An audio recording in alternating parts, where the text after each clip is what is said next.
하루의 마무리, 오늘도 함께 하시죠. 시사평론가 김성환입니다.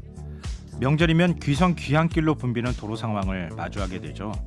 이 말은 평소 가족과 떨어져 사는 사람들이 그만큼 많다는 의미가 될 텐데요. 청취자 여러분들은 이미 100만 명이 넘는 사람들이 남과 함께 살고 있다는 걸 아십니까? 100만 명이면 특례시로 지정할 수 있을 만큼 많은 숫자인데요. 친구나 애인 혹은 마음이 맞는 누군가와 함께 살아가는 비친족 가구는 계속해서 늘고 있다고 하죠. 이런 추세와 함께 사람이 아닌 존재를 반려로 삼는 사람들도 늘고 있는데요. 개와 고양이 같은 반려동물을 집안의 막내로 받아들인 사례가 이미 많다는 점에서 사실 새로운 이야기는 아닐 겁니다. 내가 살고 싶은 존재와 함께 살아가고 싶은 방식으로 사는 사람들, 이들도 결국은 가족일 텐데요. KBS 1라디오 김성환의 시사회에서는 오늘과 내일 이틀에 걸쳐서 가까이에 숨어있는 것들이란 제목의 설 특집 기획대담을 이어갈 예정입니다. 그 첫 번째 시간인 오늘은 반려시대 누구랑 사세요? 라는 주제로 이야기해볼 텐데요. 마음을 열고 함께 살아간다는 의미를 다시금 새겨보면 어떨까요?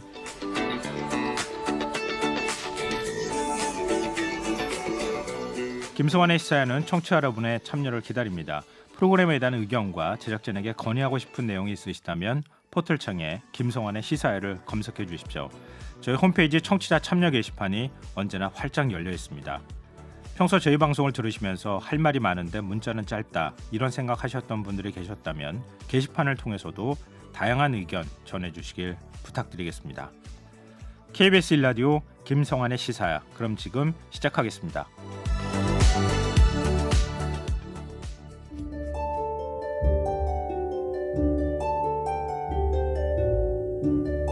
김성환의 시사야 설특집 기획, 가까이에 숨어있는 것들.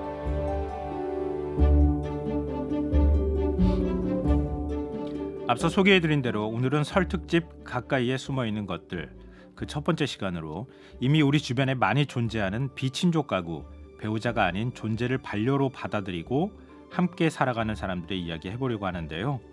취재기자 세 분 자리하셨습니다. 경향신문에서 반려시대 누구랑 사세요? 라는 제목의 신년 기획 시리즈를 연재하고 계신 분들인데요. 김지한 기자, 노도현 기자, 전현진 기자 스튜디오에 나와 계십니다. 안녕하세요. 네, 안녕하세요. 네. 기자 3명하고 같이 방송하는 건 저도 처음인 것 같아요. 그런가요? 스튜디오가 꽉 찬 것 같습니다. 이렇게 함께 방송 출연하신 적이 있으세요? 세 분이? 처음입니다. 네, 처음이요? 네.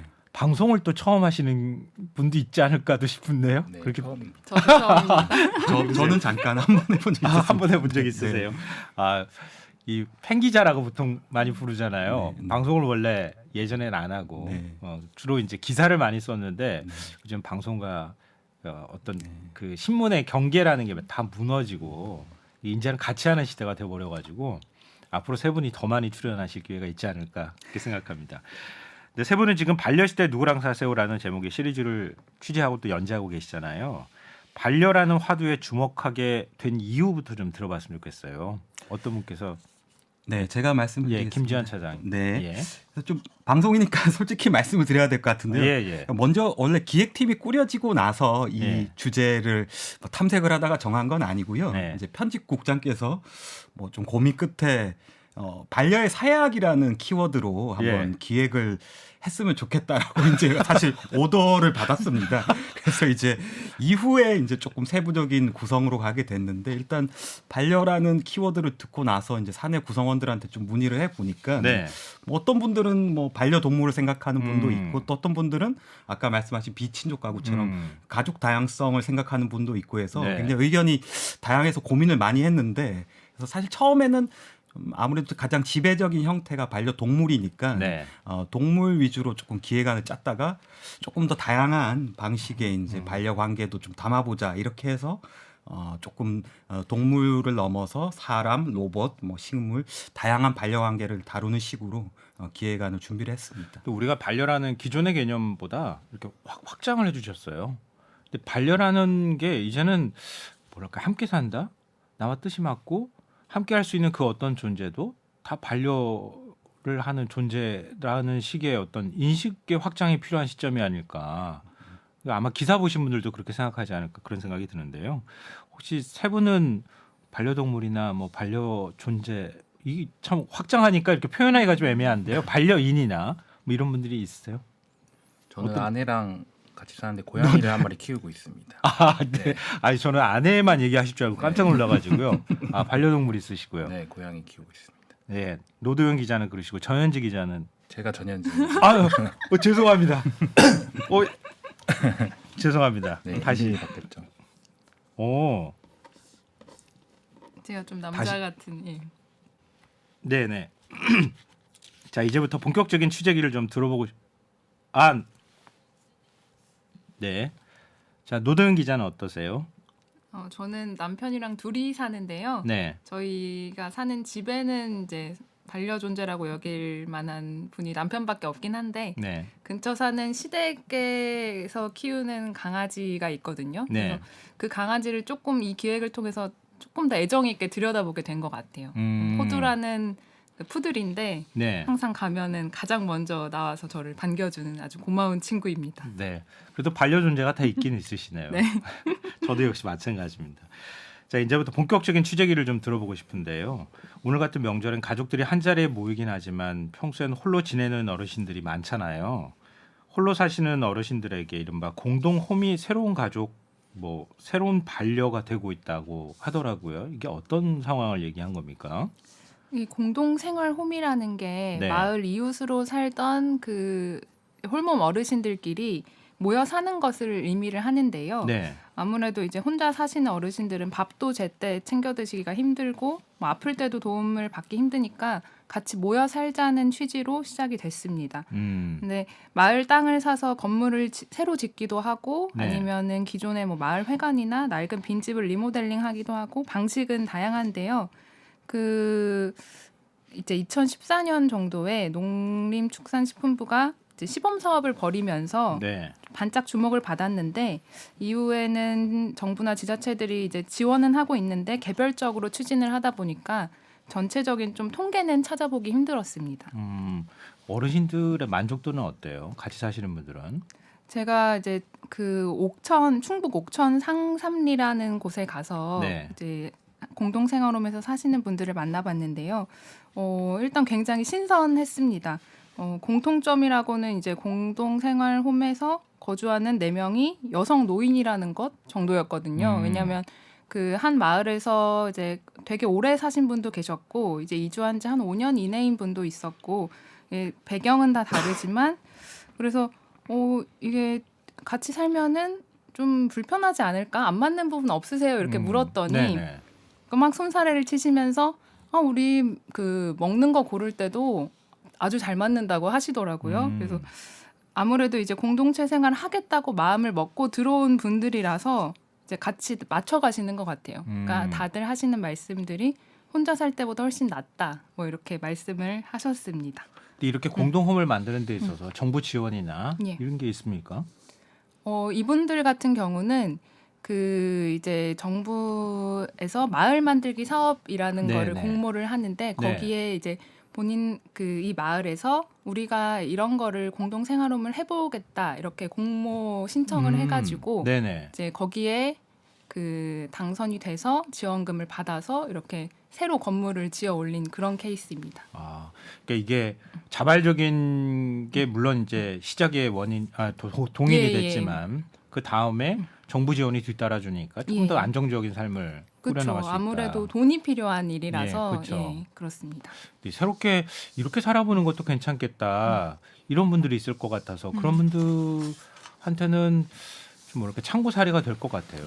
그렇죠. 네. 그러니까 이게 참 어떻게 생각해 보면 남끼리 같이 모여 사는 게 쉽지 않은 일인데, 그렇죠. 네. 근데 사실 저희 가족끼리 뭐 사랑하는 사람들과 산다고 해도 365일 이렇게 웃으면서 살 수는 없잖아요. 아마 이분들도 이렇게 투닥거리시면서 아주 잘 살고 계시는 모습을 제가 보고 왔습니다. 네. 사실 공동홈 같은 형태가 아니더라도 비친족 가구, 그러니까 가족이 아닌 사람과 함께 사는 사람들이 최근에 좀 늘어난 추세인 거죠. 예, 일단 이게 가족 형태의 변화에서 원인을 좀 찾아볼 수 있을 것 같은데 네. 과거에는 조부모를 중심으로 대가족을 이루어서 살았다가 이제 부부와 자녀로 이루어진 소가족 형태가 자리 잡았다면 최근에는 1인 가구 형태가 거의 많은 다수를 차지하고 있는데 네.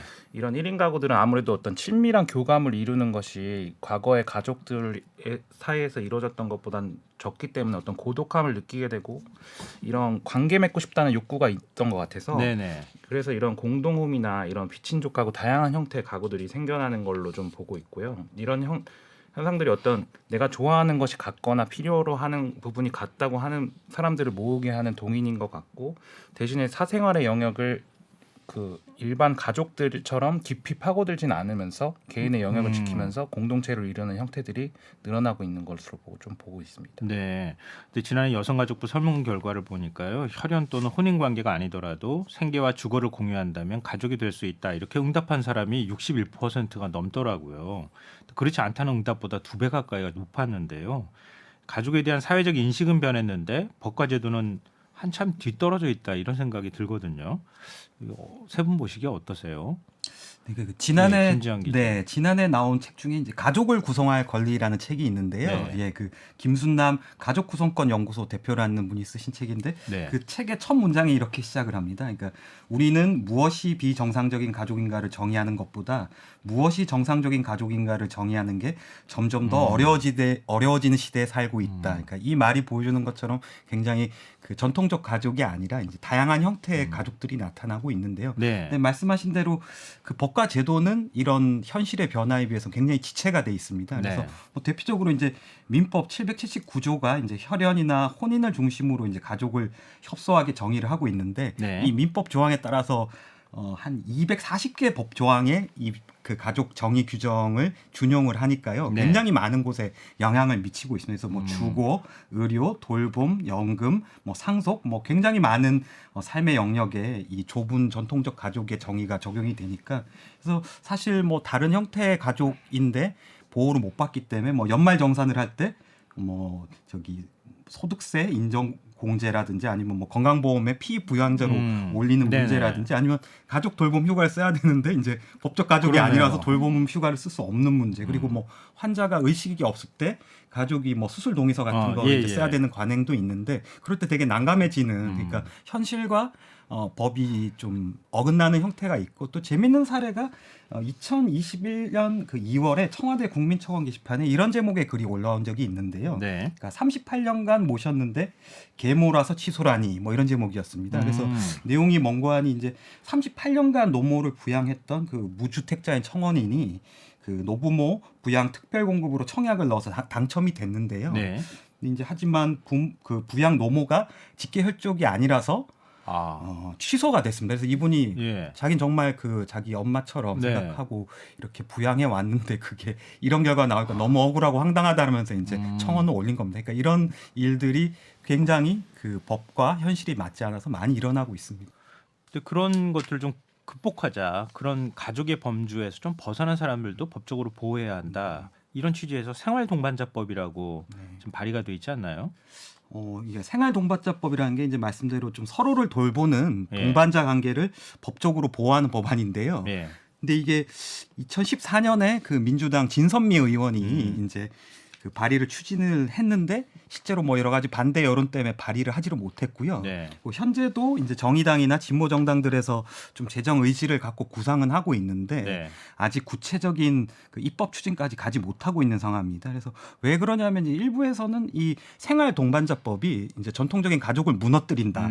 그래서 다양한 동거관계를 법적으로 인정을 하면 더 결혼을 안 하고 또 출산율이 떨어지는 거 아니냐 이런 우려가 나오고 또 한편에서는 이제 차별금지법도 마찬가지지만 네. 이 어떤 동성애 혐오 여론 이런 것들이 굉장히 아직 굳건하기 때문에 이런 네. 반대 여론을 아직 돌파하기에는 한국 사회 동력이 좀 부족한 게 아닌가. 그래서 조금 아직 발의조차 못 되고 있는 현실을 좀 안타깝게 생각하고 있습니다. 그것도 또한 현실이지만 정반대 반려개념이 확장되고 있다고 하는 현실은 지금 법적으로 반영이 안 되는 이것도 또한 현실이 아닐까 이런 생각이 드네요.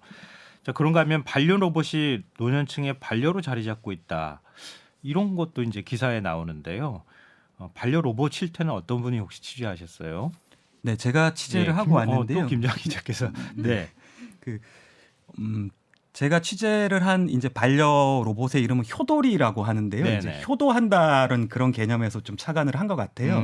그래서 저는 효돌이랑 같이 지내시는 그 어르신 세 분을 만나서 취재를 하고 왔는데, 네. 근데 첫 번째 분 같은 경우에는 지난해 11월에 이제 구로구의 궁동종합사회복지관에서 네. 효돌이와 함께하는 내 생애 첫 패션쇼라는 행사를 했습니다. 네. 그래서 그 효돌이랑 같이 지내시는 어르신들이 네네. 이제 효돌이랑 옷을 똑같이 맞춰 입고 네. 그 레드 카펫 위에서 이제 그 런어웨이를 하시면서 그런 행사가 있었는데, 그 행사 끝나고 어르신을 한 분 만나 뵀는데 이제 혼자 사시는 독거노인이고 80대가 넘으신 분인데 하시는 네. 말씀이 내가 이 녀석이 없었으면 혼자 집에 있으면 뭐 입을 뗄 새가 있겠느냐. 그래서 명절에만 보는 자식들보다 나을 때도 있다, 이런 말씀을 하셨고요. 네. 또 다른 한 분은 이제 집에 제가 댁에 직접 반지하방에 찾아가서 뵀었는데, 그분도 마찬가지로 독거노인인데 네. 이분 같은 경우에는 이제 굉장히 정이 많이 효돌이랑 들어가지고요. 사실 산책 나가실 때 저도 굉장히 조금 놀라웠는데, 그 효돌이를 등에 업고 산책을 하십니다. 그러니까 효돌이가 어린 아이처럼 생긴 네, 로봇인 그러니까 거죠? 효돌이가 이제 그 AI 반려 로봇인데요. 예. 예, 그래서 모양이 이제 그 어린아이 모습을 한 봉제 인형 형태입니다. 그래서 이제 그 터치를 하고 이렇게 만지고 이렇게 하면은 그 할머니 저 뭐 좀 꼭 안아주세요, 뭐 이런 애교 네네. 떠는 말들을 하는 그런 인형이자 이제 그 반려 로봇인데요. 그래서 그런 인형을 워낙 정이 들다 보니까 네. 혼자 방에 놔두기가 못하다고 하시더라고요. 그래서 산책하실 때 등에 업고 효돌이를 업고 산책하시는 분도 있었고, 네. 또 근데 다른 경우도 한 분 뵀었는데, 그분 같은 경우에는 이제 지금 뒤늦게 학교 공부를 하시더라고요. 노인들을 위한 어떤 공부, 그 고등학교 과정을요. 네. 그래서 이분은 이제 그런 공부도 하시고 뭐 어느 정도 본인이 가진 그 사회적 관계망이 있으신 것 같은데, 이분은 좀 어쨌든 효돌이가 들어오고 나서 이제 그 동네 친구들이랑 화투 치는 건 좀 줄어들었는데 근데 네. 어쨌든 이 녀석이 없다고 해서 내가 너무 아쉬울 것 같다, 이런 생각은 잘 안 든다. 그런 조금씩 이제 어르신들마다 그 느끼는 감정 같은 건 좀 달랐는데, 이제 분명한 거는 이 반려 로봇이라는 게 우리는 네. 뭐 에이 뭐 로봇은 로봇이지 이렇게 생각할 수도 있지만 네. 실제로 그 독거노인들의 삶에 굉장히 깊이 들어가 있고 또 개발 보급이 빠르게 이루어지고 있는 게 사실입니다. 그러니까 손자 손녀 보는 기분으로 효돌이를 대하고 네. 그렇게 효돌이를 돌보는 과정을 통해서 외로움이나 이런 거를 그 겪지 않으면서 좀 위로를 받는다는 말씀이시잖아요. 네, 맞습니다. 근데 이웃나라 일본에서도 반려 로봇 문화가 확산되고 있다면서요. 네, 예, 노두현 일본은 기자. 제가 예. 이달 초에 다녀왔는데요. 네. 도쿄에 다녀왔습니다. 근데 보니까 한국은 주로 이제 효도리처럼 공공기관이 이제 로봇을 구매해서 어르신들에게 이제 복지 차원에서 보급하고 있다면, 일본은 좀 개개인이 직접 구매하는 경우가 상대적으로 많았습니다. 그래서 기술적으로도 훨씬 고도화된 인공지능 로봇들이 시장에 나와 있더라고요. 네. 그래서 제가 이제 만나본 분들은 그 일본 기업 소니가 만든 아이보라는 강아지처럼 생긴 로봇인데요. 네. 그러니까 털만 없지 실제 강아지처럼 주인을 알아보기도 하고 주인에게 먼저 다가가기도 하고 막 이런 짖기도 하고, 네. 그러니까 그 굉장히 귀엽더라고요. 보고 왔는데 네. 그래서 그 자기 로봇이 자기의 경험 정보를 축적해서 경험을 통해서 자기만의 이제 성격을 갖게 되는 그런 점도 되게 특이했습니다. 또 우리 인공지능 스피커들 있잖아요. 예, 이렇게 예. 누구누구야 이렇게 불렀을 때 대답은 하긴 하지만 좀 이렇게 서로 대화하기에는 좀 답답한 느낌을 받는단 말이에요. 그렇죠. 일본에 가서 보셨을 때 그런 기능은 어때요? 그러니까 잘 되던가요? 이 아이보의 경우는 그러니까 강아지를 모델 삼아서 만들어졌기 때문에 말은 예. 못합니다. 예. 짖기만 하고. 아. 그래서 그 뭐 대화는 안 되는데, 그러니까 그런 반려견을 표방했다는 측면에서는 굉장히 그 흡사하더라고요. 그 이제 기능들이 네네. 말씀드렸듯이 짖기도 하고 먼저 주인을 인식해서 알아보고 가서 이제 심심하면 앞에 와서 놀아달라고 재롱도 떨고, 이런 모습들이 되게 그 실제 강아지와 흡사하다고 생각을 했습니다. 또 그런 면에서는 효돌이가 굉장히 그보다 한 발 더 앞서 나가는 시도가 아닌가 생각이 되거든요. 그게 약간 뭐 우위를 따지긴 좀 애매할 것 같은데, 아무튼 네. 아이보가 훨씬 이제 그 상대방의 어떤 표정이나 뭐 이제 그 여러 가지 정보를 처리하는 네. 조금 더 기능이 뭐 다양한 기능이 있는 그 AI라고 해야 될 것 같고 효도리 같은 경우에는 이제 어떤 할머님이 그런 말씀을 하시더라고요. 그러니까 네. 그 가끔 이제 애교 떤다고 이미 저장된 시나리오를 이렇게 말을 하거든요. 쓰다듬어 주면은 그러면은 효도리가 할머니 저 그 받아쓰기 100점 받았어요. 이렇게 얘기를 해요. 네, 그러면 이제 네. 할머니가 너 근데 어느 학교 다니니 하면은 답은 못 하거든요. 그러니까 효도리는 아, 터치를 그래요? 하면은 이제 말을 하는데 이제 그 말을 해준 거에 대한 피드백은 못 해주니까 그래서 할머님이 이 녀석이 다 이쁘고 좋은데 내 묻는 거에 답은 좀 해줬으면 좋겠어 그렇게 말씀을 하시더라고요. 근데 말씀대로 효도리는 어떤 그런 AI 스피커 형태랑은 좀 다르고 이제 터치를 통해서 그 말을 하는 형태고 또 사회복지 현장에 효도리가 아닌 다른 반려 로봇 제품은 그 네. 우리가 전통적으로 아는 그 AI 형태의 그 스피커, 말 네. 대화해주는 그런 형태가 보급돼 있기도 합니다. 아 그렇군요. 네. 근데 이런 측면도 생각해 볼 수 있을 것 같아요. 그러니까 반려 로봇도 있을 수 있지만 반려 로봇이나 인공지능 스피커를 통해서 다른 사람들과의 소통이 좀 더 원활해질 수 있는 장점도 있을 것 같거든요. 제가 그 예, 노도현 점도 기자요. 일본 다녀오면서 되게 좀 신선하다, 인상적이다라고 느낀 부분인데요. 네. 그러니까 그 이 로봇 아이보를 통해서 사람들이 그 위로를 받고 즐거움을 얻기도 하지만 이 아이보를 연결고리 삼아서 사람들끼리의 교류가 늘어나기도 하더라고요. 그러니까 네네. 그 로봇으로 인해 사람들이 모인다는 거죠. 예. 어떻게 하나 봤더니 왜 그러나 봤더니 이제 이 로봇 강아지의 경우 아까 말씀드렸듯이 성격이 이제 정보를 통해 경험을 하면서 각기 다른 성격을 갖게 된다고 말씀드렸잖아요. 네. 그래서 성격도 다르고 그러니까 이 로봇이 어떤 행동을 했을 때 왜 얘가 갑자기 발라당 들어 누웠는지 뭐 왜 짖는지 알 수가 없다는 거예요. 그러니까 네. 모이면은 얘기거리가 많이 생기는 거죠. 아, 그렇군요. 예, 그래서 그 제가 일본 갔을 때 도쿄에서 일요일마다 그 아이보 모임을 여는 한 카페를 방문했거든요. 네. 그래서 거기 있는 오신 분들이 어떤 이야기를 나누는가 봤더니, 그러니까 일단은 아이보의 의상, 뭐 액세서리부터 기능까지, 그러니까 되게 이야기거리가 흘러 넘쳤습니다. 아, 그렇군요. 그러니까 이게 단순히 반려 로봇 뭐이면은 반려 로봇과 반려 로봇의 주인 아니면 반려인 그 사람 둘 간의 관계의 문제가 아니라 다른 사람들과의 관계까지도 지금 확장할 수 있다. 그렇죠. 그건 굉장히 좀 흥미로운 부분이 아닐까 그런 생각이 드네요. 실제로 반려동물을 김지한 키우는 기자. 분들도 이제 보면은 반려동물끼리 키우는 사람들끼리 뭐 아, 야유회를 가거나 네네. 그런 굉장히 유사하다는 느낌을 받았습니다. 그러네요. 그러니까 우리가 로봇이라고 하니까 로봇에 대한 선입견이 너무 강한 거 아닌가 그런 생각이 듭니다. 그러니까 사람들이 어떤 로봇이든 동물이든 좀 의인화하는 성향도 있기 때문에 이제 그런 것들이 굉장히 유사하게 포개지는 부분들이 좀 있는 것 같았습니다. 네, 알겠습니다. 자, 지금 여러분께서는 KBS 라디오 김성환의 시사회를 듣고 계십니다. 여러분께서는 지금 김성환의 시사야 설득집 기획 가까이에 숨어있는 것들과 함께하고 계십니다. 새해 복 많이 받으세요.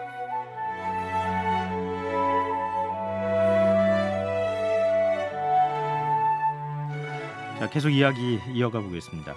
반려 로봇 이야기 나왔는데 사실 우리가 주변에서 더 친숙하게 마주하는 존재는 반려동물이잖아요. 그러니까 반려동물이 가족이 된 사례는 굉장히 많은 거죠. 네, 맞습니다. 네, 전현진 기자 얘기해 네네. 주시죠. 제가 주로 반려동물 취재를 했는데요. 네. 그 일단 동물병원에서 한 4일 정도 취재를 갔었는데 네.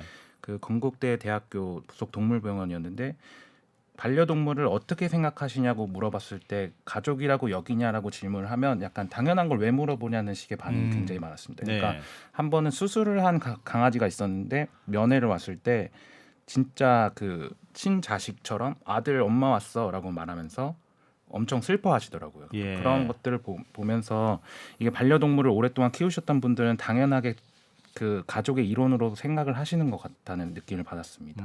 사회적 관계망이 좀 취약한 계층일수록 반려동물과 더 끈끈한 유대감을 형성하는 경향도 있다고요. 네, 사실 뭐 사회적 관계망이 불안하거나 취약계층인지 여부랑 크게 상관이 없을 수도 있다는 생각이 드는데 예. 일단은 반려동물과 맺는 그런 유대관계라는 것은 좀 일종의 새로 그 기존의 관계가 아무리 온전하다고 해도 네. 새롭게 형성되는 것이고 끈끈하게 나름대로 갖춰지는 것이라서 예. 그 꼭 취약계층이 아니라고 해서 그 유대 관계가 덜 끈끈하다고 할 수는 없는 것 같지만 이게 사회적으로 조금 취약계층에 있으신 분들일수록 기대고 유지하고 의지하고 감정을 나누고 교감할 수 있는 대상이 반려동물에서 특히 더 그런 것들을 많이 느끼는 것 같다는 인상을 받았습니다. 근데 좀 말씀 듣다가 보니까 좀 헷갈린다 그래야 되나요? 반려 문화 자체가 반려 산업을 끌고 가는 건지 아니면 반려 산업이 오히려 반려 문화를 만드는 건지 이 두 개가 막 혼재된 것 같아요. 이게 아까 또 말씀드렸지만 반려동물은 특히 그 사람의 아이를 대하는 것처럼 대하는 특성이 있는 것 같은데요. 그러다 예. 보니까 동물에 대한 어떤 의인화 같은 것들이 생겨나면서 우리 자녀들한테 좋은 것들을 해주고 싶은 마음과 그런 태도들이 생겨나잖아요. 그러면서 다양한 산업들이 생겨나고 그 마음들을 부추기고 하는 것들이 있는데 그런 것들이 반려동물을 대하는 문화에서도 나타나는 것 같고 그리고 사실 반려동물 특히 그 반려동물의 다수를 이루고 있는 반려견의 경우는 네. 일단 특정 품종이 있다는 것부터 상업적으로 교배를 해놓은 결과인 것도 있고 예. 지금 한국에서 가장 많이 키우고 있는 푸들이나 그런 말티즈 같은 소형견들도 네. 어떤 그게 시장에서 잘 팔리기 때문에 집중적으로 생산되는 그 성격도 있습니다. 그러니까 네. 사실 무엇이 먼저인지를 따지고 들자면 복잡한 뭐 문제가 될 수 있지만 이게 상업주의가 더 강화되면서 사람들의 소비 심리를 강조하는 게 있고 결국에 이런 것들의 문제는 반려견들이 동물로서 필요한 것들을 생각하기보다는 사람의 입장에서 내가 이 동물을 키우면서 남에게 보여지는 것에 더 신경 쓰게 하고 그런 것들을 더 자극하는 문화들이 존재하는 것은 사실인 것 같다는 생각이 듭니다. 근데 그렇게 되다 보니까 뭐랄까 유기하는 사례가 자꾸 늘어난다는 얘기가 나오는 거잖아요. 그러니까 반려인들의 어떤 책임성에 관한 문제하고 관련이 있을 것 같은데요. 이 법과 제도를 조금 정비해야 되지 않을까요? 네, 맞습니다. 그 유기동물은 사실 여러 이유로 발생을 하는데요. 네. 우리가 쉽게 생각하면 동물을 키울 수 없다고 생각해서 갖다 버리는 경우도 분명 있지만 일단은 시골 마을에서 방치해놓고 묶어놓지 않고 키우던 개들이 풀려나가서 새끼를 낳아서 들개화되는 경우라든가 여러 가지 경우들이 있는데 결국에는 이 사람이 키우던 동물이 제대로 관리되지 않아서 필요로 한 돌봄을 받지 못해서 그 밖에서 유기되는 경우들이 있는데 네. 이런 것들을 막기 위해서는 세계적으로는 어떤 동물을 정확하게 등록시킨다든가 네. 등록을 할 때 어떤 등록된 정보를 갱신하도록 의무화한다든가 하는 식의 사회적으로 법과 제도가 필요하다는 것 같습니다. 근데 우리가 가족이라고 하면 가족을 버리진 않잖아요. 근데 동물이라는 이유로 버리게 되면 이 진짜 반려라는 개념하고 맞는 건가? 가족은 아닌데 이런 생각이 들거든요. 그러니까 처음에는 사실 예, 뭐 김주환 너무 차장님. 이쁘고 귀엽고 해서 이렇게 입양을 하게 되고 이렇게 네. 하는데 이제 뭐 키우시는 분들은 너무 잘 아시겠지만 이제 늙고 병들고 할수록 이제 비용도 많이 들고 또 네. 뭐 특히 굉장히 뭐 현진 씨가 취재 갔다 온 경우에 뭐 또 굉장히 그 3차 뭐 대학병원 동물병원까지 가면 또 비용이 또 만만치가 않거든요. 그렇죠. 이제 네. 그런 비용 문제 때문에 현실적인 고민을 하다가 이제 뭐 좀 불가피하게 뭐 그런 좀 안 좋은 선택을 하시는 분도 있는 것 같고, 예. 네, 좀 다양한 그 나중에 키우는 게 처음에 좋고 이쁘고가 아니라 나중에 이제 늙고 병들고 이제 또 헤어짐까지 고민을 하는 게 필요한 것 같습니다. 맞습니다. 혹시 노동현 기자도 하실 말씀 있으세요? 두 분이 다 해주셨습니다. 아 그래요. 알겠습니다. 네. 그러면은 해외 사례는 어떤지 궁금하거든요. 그러니까 반려동물과 관련해서 우리나라는 아직은 조금 이렇게 사회적으로 오랜 기간을 갖고 있지 못하다 이런 생각이 드는데요. 외국 같은 경우에는 양육자 의무를 아주 세밀하게 규정하고 있다고 하더라고요. 우리가 혹시 참고할 만한 내용이 있을까요? 네, 전현진 기자요. 일단은 반려동물을 만나게 되는 그 과정부터 외국과 좀 다른 점이 있는데요. 네. 그 유럽 특히 반려동물 키우는 문화가 오래된 유럽 국가들의 경우에는 대체로 펫숍이라고 불리는 길거리 진열장에서 새끼 강아지들을 팔고 있잖아요. 예, 우리나라에서는 예. 그런 것들이 근본적으로 금지가 되어 있습니다. 이게 그 강아지들이 일종의 상품처럼 번식장에서 대량으로 생산되는 과정에서 열악한 환경에 방치되는 경우들이 있기 때문에 그런 것들을 막기 위한 것도 있고 또 진열장에 전시되어 있는 귀여운 강아지들을 보고 충동적으로 구매해서 그 강아지를 키우게 되는 기간은 10년에서 20년 가까이 걸리는데 그 기간에 대한 준비나 고민 없이 키우게 되는 것을 막기 위한 점들이 있고요. 그렇게 네. 해서 일단 펫숍에서 강아지 판매를 할 수 없는 제도적인 장치를 두고 있고 뭐 그 외에는 일종의 반려견을 입양할 때 자격 시험을 보는 나라가 독일의 일부 주에서는 반려견 입양의 자격 시험을 두고 그래요. 또 산책해야 되는 최소 시간들을 규정해 놓은 곳도 있습니다. 그래요? 그렇습니다. 하루에 의무적으로 그러니까 산책을 뭐 시켜야 된다 이렇게. 뭐 최소 하루에 1시간 이상, 2회 이상 이런 식으로 규정을 해 놓은 경우들도 음. 있고요. 또 반려견을 데리고 이동을 할 때 뭐 어떤 상태로 이동시켜야 된다든가 라는 식으로 규정을 세밀하게 해놓은 것들인데 이런 것들은 반려동물이 그냥 하나의 동물이 아니라 우리와 같이 지내는 가족이나 어떤 교감을 나누는 생명체라는 것으로서 일종의 동물의 권리, 그래서 동물권으로서 좀 개념이 발전해 나가면서 그런 제도들이 갖춰졌던 것 같아서 우리나라에서도 어떤 동물에 대한 인식이 동물도 물건이 아니고 하나의 생명체고 가족으로 여겨질 수 있다는 인식이 발전하면서 조금 더 확대될 수 있을 것 같고 이런 우리 주변의 반려동물을 바라보는 인식이 개선되면서 농장에서 지내는 동물들에 대한 인식들도 바뀌어질 수 있다는 점들이 그런 해외에서 참고해 볼 만한 사례인 것 같습니다. 근데 반려동물을 양육하는 양육자 입장에서 보면은 언젠가는 떠나보내야 되잖아요. 뭐 안락사 문제라든가 이런 것들은 외국은 어때요? 뭐 그것도 동물이 늙고 병들어서 죽는 거는 어느 나라나 마찬가지인데요. 그렇죠. 그 네. 제도 자체가 뭐 어느 우리나라라고 해서 특별히 안락사의 규정이 뭐 특별히 느슨하다거나 이런 것 같지는 않은데 기본적으로 어느 나라나 마찬가지지만 그 동물의 마지막이 존재하다는 것을 다들 마음의 준비를 미리 알고 준비를 하고 있는 것 같다는 생각. 네. 입양 단계에서부터 뭔가 어떤 앞으로 뭐 장례를 했을 때 어떻게 준비를 해야 될 것인지를 묻는다거나 예. 뭐 반려견이나 반려고양이 같은 키우는 분들은 뭐 대부분 대대로 가족들이 반려동물을 키워본 경험이 있기 때문에 예. 이미 뭐 반려동물을 한번 잃어본 경험이 있는 경우들이 많아서 예. 약간 그런 것들에 대해서 어느 정도 준비를 하고 마음에 뭐 준비를 하고 있는 분들이 좀 많은 것 같습니다. 네, 알겠습니다. 자, 반려동물 키우면서 기쁨을 찾는 사람들처럼 식물을 반려로 삼는 사람들도 지금 늘고 있다고요. 요즘은 식집사라고 하는 표현까지 나왔는데 이 과거에도 식물을 키우는 사람들은 뭐 많았는데 이 어떤 게 달라졌기에 이 식집사라는 말까지 나오는 건지 궁금하거든요. 네, 예, 옛날에는 노도현 기자요. 주로 원예라고 해서 예. 저도 어린 시절 떠올려 보면 어머니께서 이제 베란다에 이제 자신만의 작은 정원, 뭐 이렇게 뿌띠 정원 막 이렇게 해가지고 가꾸시던 게 생각이 나거든요. 네. 지금도 이제 잘 가꾸고 계시지만 이제 원래 식물을 키운다는 건 약간 취미에 가까운 뭐 그런 정도의 의미였죠. 네네. 근데 그 식집사라고 하면 그 식물을 정성 들여 키운다는 것까지는 같습니다. 근데 여기에 식물을 나와 함께 살아가는 존재라고 이제 생각하는 게 더해진 것이죠. 그래서 보통 고양이, 반려묘를 키우시는 분들을 양집사라고 하는데 여기에 식물을 보태서 식집사라고 부르는 것입니다. 그 애정을 더 듬뿍 쏟기 때문이라고 봐야 되나요? 아니 근데 원예도 사실은 식물에 대한 애정을 쏟는 건 마찬가지잖아요. 개념이 바뀐 겁니까? 아니면 우리가 바뀐 겁니까? 그러니까 그 키우는 사람이 생각이 조금 더 깊어진 것 같아요. 그러니까 제가 이제 그 식집사라고 이제 하시는 분들도 만나봤는데요. 그러니까 식물을 단순히 처음에는 이제 내 방 예쁘게 꾸미려고, 내 집 예쁘게 꾸미려고 인테리어를 위해 들였는데, 그러니까 얘를 보면서 너무 느끼는 게 많다는 거죠. 그래서 네.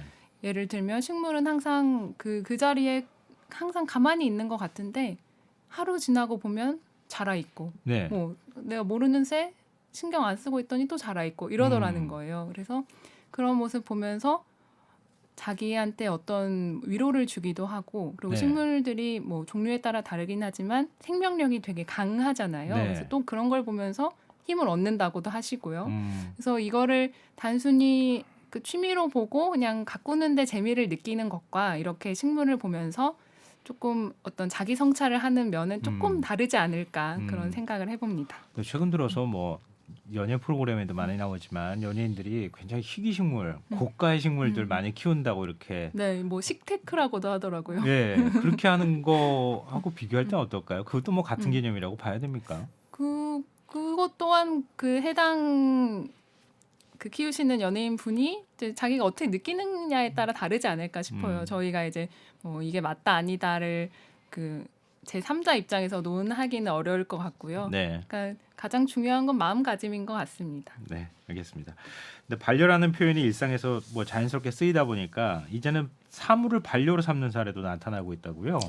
네, 그러니까 예, 뭐 김지한 사물을 기자. 반려로 뭐 이렇게 삼는다라기보다 이제 왜냐하면 이제 어쨌든 뭐 사물 자체는 이제 상호작용이라는 건 사실 엄밀하게 말하면 없는 거고 그렇죠. 사람이 이제 일방적으로 어쨌든 일방향적으로 의미 부여를 하는 건데 음. 아무래도 이제 반려관계가 다양해지다 보니까 이제 내 삶에서 중요하고 친밀한 것들을 이제 지칭을 할 때 그 반려라는 수식어를 쓰는 것 같아요. 그래서 뭐 공구나 뭐 성인 용품이나 가전, 뭐 돌멩이 이런 것들에 이제 뭐 그리고 음악, 뭐 반려 악기, 반려석 뭐 반려가전, 반려공구 뭐 이런 식으로 이제 굉장히 그 반려라는 단어의 쓰임새가 네. 굉장히 확대되고 있는 것 같아요. 그래서 뭐 비근한 예로 예전에 그 어떤 예능 프로그램에서 이제 그 혼자 사는 배우 임원희 씨가 네. 그 반려 그 돌멩이를 키우는 모습을 그 보여준 게 굉장히 화제가 된 적이 있었는데 네. 그리고 뭐 그런 형태로 이제 본인이 정말 애지중지하고 어떤 친밀하고 중요하다고 이제 의미 부여를 하는데 이제 반려라는 표현을 같이 이렇게 묶어서 쓰는 흐름이 나타나고 있는 것 같습니다. 기존의 반려라고 하는 고정관념으로 보면 뭐 하여튼 설명하시는 걸로 보면 저도 반려 존재가 굉장히 많은 것 같거든요. 술, 담배 이런 거 아니세요? 아니 그거 말고 예전에도 뭐 수석 이렇게 맞습니다. 예, 예. 수집한다 네, 이렇게 맞습니다. 표현하기도 하고 네. 아까 원예도 얘기하셨지만 예. 취미 활동 뭐 이렇게 표현할 수 있는 것들이 다 이제 반려라는 명칭으로 통일되고 있는 거 아닌가 생각되거든요. 그러니까 예를 들면 뭐 김원희 씨 얘기했지만 그 수석이 돌이 커지면은 네. 그러면은 뭔가 이렇게 정을 담고 거기 그 수석이 커 나가는 걸 보면서 보람을 느끼면서 반려라고 하는 개념을 얘기할 수 있을 텐데 가만히 있잖아요. 네. 근데 반려라고 얘기하기엔 좀 부족하지 않나 이런 네. 생각이 네, 들거든요. 그래서 아까 말씀드린 대로 어떤 뭐 상호작용이 있다기보다는 이제 네. 본인이 이제 거기에 의미 부여를 하고 그냥 내 삶에서 중요하니까 약간 그냥 반려라고 이렇게 수식어로서 조금 그 반려라는 단어가 그래서 어떤 분들은 좀 반려라는 단어를 네. 너무 좀 확대해서 남용하고 있는 거 아니냐 이렇게 좀 지적하시는 분들도 있더라고요. 네, 이제 네. 반려라는 게 그렇게 가벼운 관계가 아닌 거니까. 아, 아무튼 그러네요. 사회적 트렌드가 조금씩 그 반려에 대한 욕구가 커지다 보니까 그 단어의 쓰임새도 조금 굉장히 반려 해변이라는 것도 있거든요. 지자체가 예? 반려 해변이. 반려 해변이요. 예. 그러니까 어떤 지자체가 어떤 그 해변 청소 같은 것들을 하는 단체들에게 반려 해변이라는 식으로 네이밍을 해주는 네. 네 그렇게 약간 단어의 쓰임새가 굉장히 확대되고 있는 흐름은 분명히 있는 것 같습니다. 이렇게 반려라고 하는 거를 개념을 바꾸니까 세상이 좀 달라 보이는 느낌도 있을 것 같거든요. 그러니까 이런 개념 정의를 어떻게 봐야 되나? 앞으로도 계속 이런 추세는 갈 것 같은데 좀 확장해 나가는 게 좀 더 좋을까요? 그거 좀 어려운 부분 같은데 네. 저 개인적으로는 너무 과도하게 확장하는 방식으로 가는 거는 이제 좋지는 않은 거. 왜냐하면 이제 그 반려라는 게 너무 확장해 버리면은 그 관계가 가지는 무게나 또 이제 또 관계라는 게 사실 애쓰고 노력하고 돌보고 길들여지고 이런 관계잖아요. 근데 네네. 이제 그런 상호작용이 가지는 무게나 어려움이나 힘듦이나 이런 게 있는데 뭐 너무 많이 붙여버리면 이제 그런 것들이 가벼워지지 않을까 약간 이런 우려는 있습니다. 네. 말씀 나누다 보니까 이게 반려라고 하는 게 간단치 않구나 이런 생각을 하게 되는데요. 사실 반려 문화가 확산되는 게 역설적으로 사회적 유대감이 점점 떨어지고 있다. 사회적 고립을 겪는 사람들이 점점 많아지고 있다. 이런 의미가 아닐까요? 네, 말씀하신 예. 대로 뭐 사실 비인간 존재, 뭐 사물이나 동물이나 식물, 예. 뭐 이게 모든 경우는 아니지만 이제 경향적으로 봤을 때 어쨌든 기존의 사회적 관계망이 취약한 분들이 이제 어쨌든 비인간 존재를 의인화하거나 아니면 조금 의미 부여를 하는 경향이 뭐 높다 그런 외국의 연구 결과들도 있더라고요. 네. 그래서 분명히 어떤 그 반려란 아까 말씀드린 대로 단어가 많이 쓰이고 또 뭐 여러 가지 그런 것들이 어쨌든 그 역설적으로 우리 사회적 관계망이 조금 약해지고 있고 기존에 이제 전통적인 그 가족이나 공동체에서 이제 풀 수 있었던 문제들이 그 기존 전통적인 방식으로 해결이 안 되다 보니까 이제 네. 다양한 형태로 나타나고 있고 그러다 보니까 사실 그 외로움이라는 문제도 네. 예전에는 그냥 개인의 실존적인 문제였는데 이제 그렇죠. 이거를 사회적 질병이라고 여기고 이제 영국 정부 같은 경우에는 그래서 외로움부라는 것까지 만들었거든요. 외로움부요? 네, 그 로니니스 오브 미니스트리라고 해서 이제 네. 외로움 부처를 만들고 거기서 이제 어떻게 사회적 관계망을 복원해 나갈지 그래서 그 외로움이라는 게 저도 보니까 뭐 하루에 담배 15개 피 정도 피는 정도의 건강에 해롭다 이게 항상적인 외로움이 그런 그 결과도 있더라고요. 그래서 네네. 그만큼 외로움이라는 게 이제 좀 사회적 질병이라는 인식이 커지고 일본에서도 2021년쯤 그 외로움을 담당하는 예, 그 예. 정부 조직을 예. 만들었습니다. 그래서 2021년에 그래서 영국 정부랑 일본 정부가 같이 이제 공동 메시지를 내서 이제 외로움 문제에 대응하자 이런 움직임까지 있었습니다. 그렇군요. 좀 취재를 하면서 다른 두 분들도 굉장히 많은 생각들을 하셨을 것 같아요. 그러니까 다양한 형태의 가족들 마주하면서 뭐 기자도 인간이니까요. 한 사람의 나는 운치면 어떨까 이런 생각도 해보셨을 것 같고요. 그만큼 느끼셨던 점이 많을 것 같거든요. 다른 두 분은 어떠세요? 노도현 기자. 예. 예, 저희가 이제 이 기획을 통해서 이제 말하고자 했던 바는 그러니까 이렇게 살자, 이렇게 살아야 한다가 아니거든요. 예.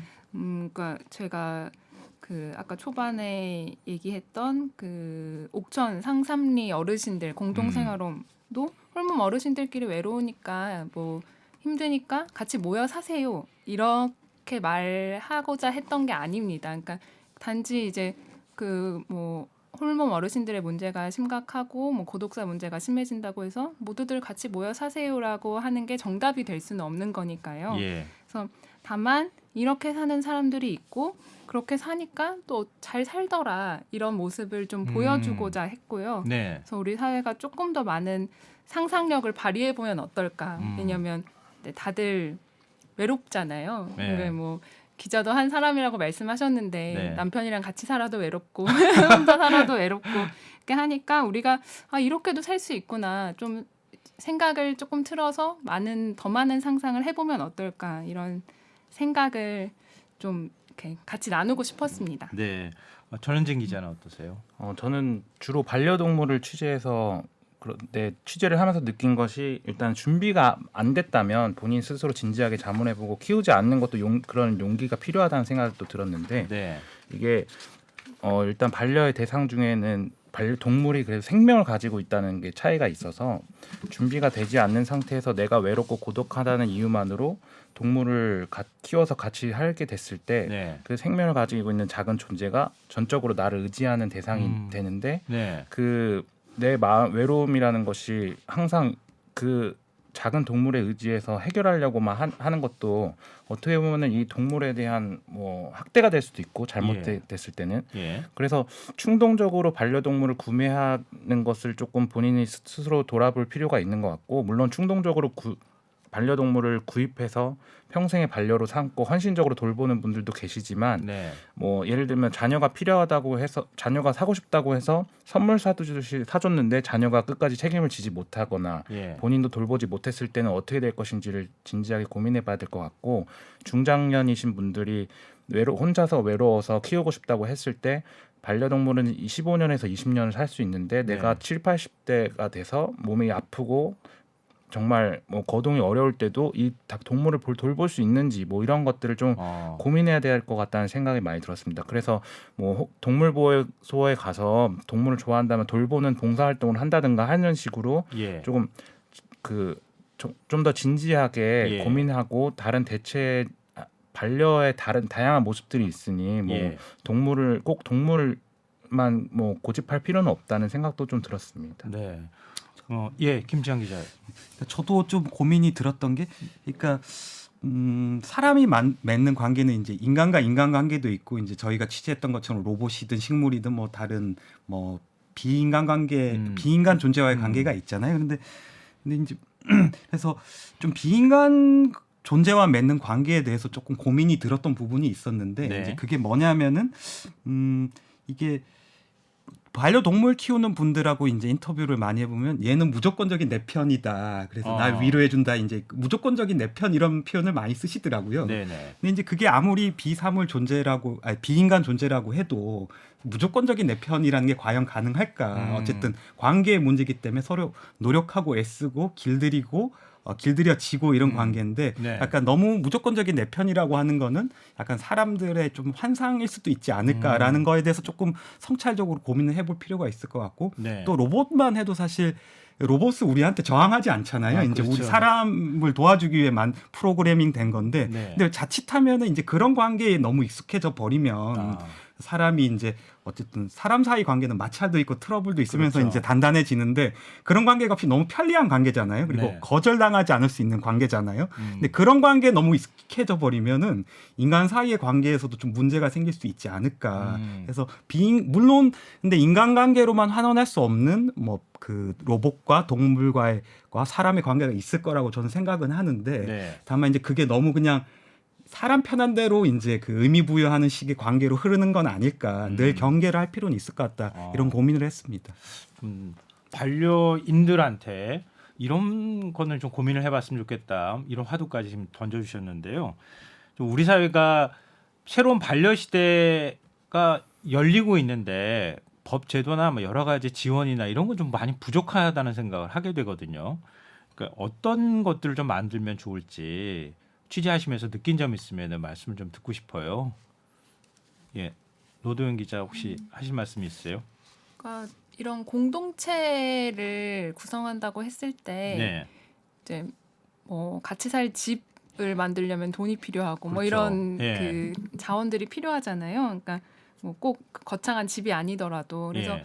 이런 좀 아까 말씀 제가 드렸듯이 우리 사회가 좀 더 많은 상상을 하게 된다면 예. 그걸 좀 이룰 수 있는 실행할 수 있는 그 기반을 이제 만들어줄 수 있는 그런 정책들이 조금 더 나와야 하지 않을까 그런 생각이 들었습니다. 사회복지 차원에서 정부 예산 굉장히 많이 사용되고 있지만 같이 서로 돌보는 관계가 돼서 공동홈을 꾸렸을 땐 국가가 할 부분들을 사람들끼리 스스로 해결하게 되잖아요. 예. 근데 그런 사회적 비용이라는 개념을 우리가 좀 생각해 볼 필요가 있겠다. 네, 근데 예. 또 한편으로는 이게 뭐 국가 지원이 뭐 정답은 또 아니지 않습니까? 네. 그래서 그 옥천군 상산마을의 공동생활홈 같은 경우는 물론 땅과 집은 이제 국가가 지원한 비용으로 짓긴 했지만 그 자생적인 방향을 추구한다고 해서 마을 기금으로 뭐 가스비를 내고 전기비를 내고 어쨌든 마을에서 조금 우리 힘으로 살 수 있는 방안을 고민해 보겠다고 하시더라고요. 그래서 네네. 예, 그런 것처럼 그러니까 이게 뭐 모두를 그 정부에서 지원할 수는 없지만 이렇게 할 수 있게끔 좀 그 기반을 마련해 준다면 예, 좀 이런 또 재미있고 신선한 사례들이 더 많이 나오지 않을까 생각합니다. 네. 전현진 기자 혹시 하실 말씀 있어요? 저는 이 반려라는 것을 저희가 취재를 했지만 네. 다른 한편에는 반려를 하지 않는 사람들이 있잖아요. 네. 그러니까 예를 들면 동물이라고 하면 반려동물 키우는 사람이 많아졌지만 반대로 또 반려동물 키우지 않는 사람도 여전히 많이 있는데 예. 반려동물을 키우는 사람이 많아질수록 그것에 서로 키우는 사람과 키우지 않는 사람의 갈등도 생기는 것 같습니다. 그러니까 예. 아까 말씀하신 것처럼 다양한 반려에 필요한 제도와 법을 만들어야 된다는 말은 어떤 공동체 안에서의 수용이 필요한 것일 텐데 그런 반려로 인한 그러니까 반려를 하는 사람과 하지 않는 사람 사이에 어떤 서로의 반작용이 생길 텐데 그러한 사회적 갈등이 생기기 전에 또 어떤 공감대나 여론들을 형성해 나갈 수 있는 노력 같은 것들이 좀 필요한 것 같다는 생각을 했습니다. 이 세 분 말씀 듣다 보니까요. 취재하시느라고 정말 고생하셨다 이렇게 생각하고요. 우리가 반려에 대한 인식을 좀 확장하는 데 많은 도움을 준 거 아닌가. 또 앞으로도 반려라고 하는 개념에 대해서 좀 더 진지한 성찰과 고민이 필요하겠구나 이런 생각을 하게 됐습니다. KBS 라디오 김성환의 시사 설특집 기획 가까이에 숨어있는 것들. 오늘은 그 첫 번째 시간으로 우리가 잘 몰랐던 반려시대 이야기를 살펴봤는데요. 경향신문 김지한 기자, 노도현 기자, 전현진 기자 세 분과 함께했습니다. 오늘 좋은 말씀 고맙습니다. 감사합니다. 감사합니다.